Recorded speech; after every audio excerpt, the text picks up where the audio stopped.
So I have no idea how to start this video, and I have done like a bajillion takes of just trying to get it all out all the way through one take because I'm not going to go back and edit this.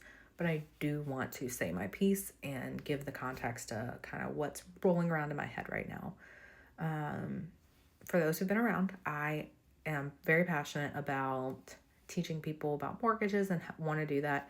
But I also am very passionate about other things, and I want to be intersectional and have all of those things all at the same time because that's who I am as a person. I am one person who has a lot of different facets, and I don't like turning different parts of myself on and off, and I don't want to.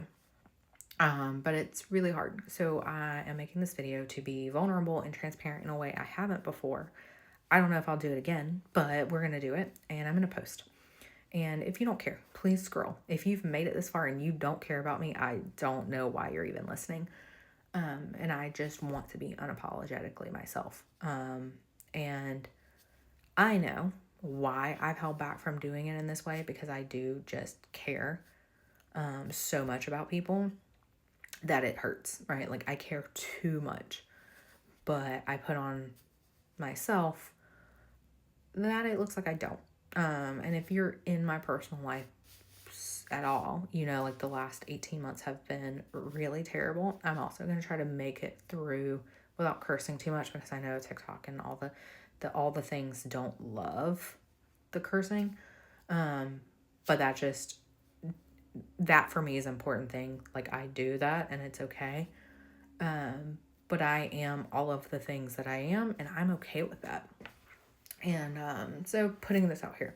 So first of all, there's going to be some people who may be in my life and in my even semi-family that may be hearing some of these updates for the first time. I am sorry this is how you are finding it out, if that is.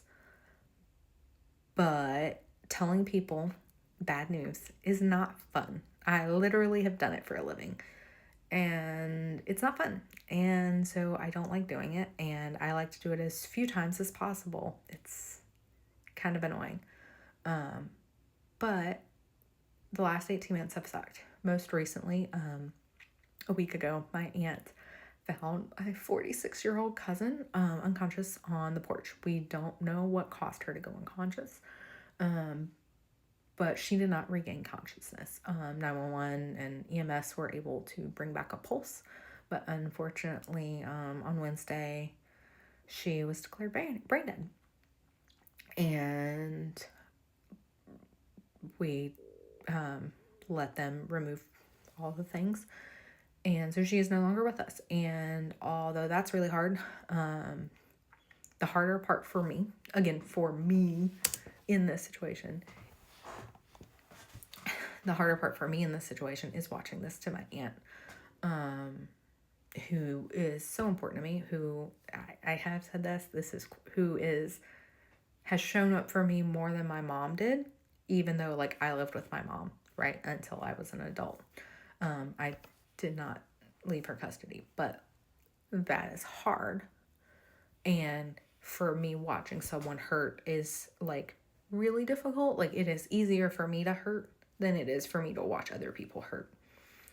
And so watching this happen to her has been so horrific. So all week last week, I was in the hospital with her.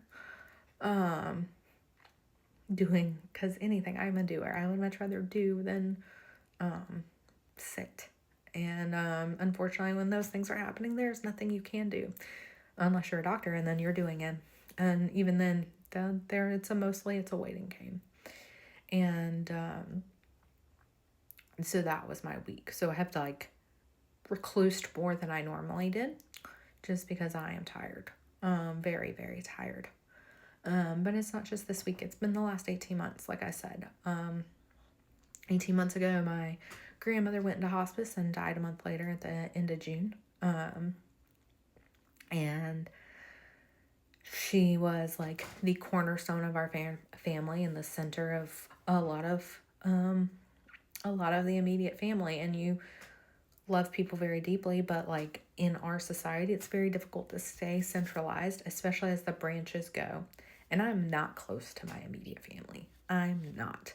and I make no apologies for it at this point. Like we just aren't. And if I can, I choose to be around people who make me a better person and that I have a positive impact on. Unfortunately, I don't have that relationship with my family. I hope, I don't wish them ill. It is. And it's tough because you see these fairy tales or these TikToks and these Instagrams of people like, oh my goodness, my best friend is my sister and she got me through everything. I love my sister. We are not best friends. We just aren't. We are very different people. And I'm grateful we are different people because she's able to do the healthcare thing. She's a nurse and she's able to do that in a way that I could never. And I'm very empathetic. I do it. I just show it very differently. And so this has been hard. At the end of March, we lost my mom to lung cancer.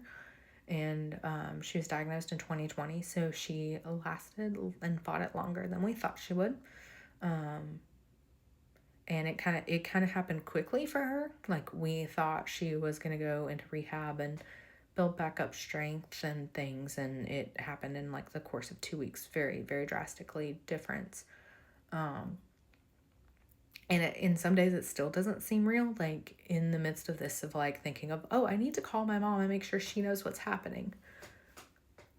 And, she obviously, like, depending on what you believe, knew before I did. And yeah.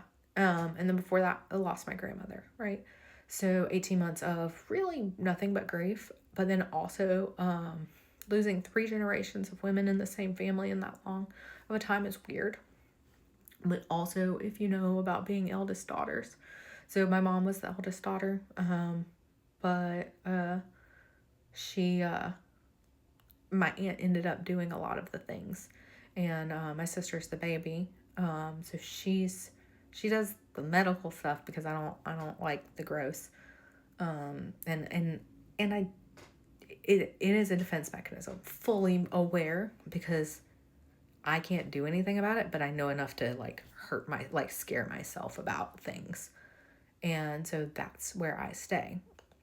And the things I can do are hard because like money won't solve all the problems, but it would solve a lot of them, right?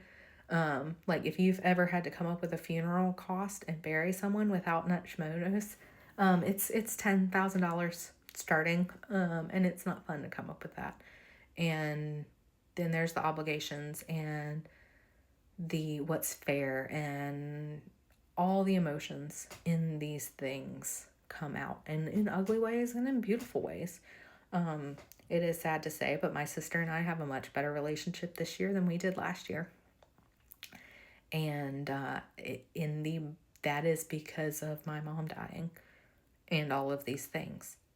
And if you can't find the beauty in the depressing, it's a really dark world. And I usually deal with hard stuff with dark and crass humor. That is who I am.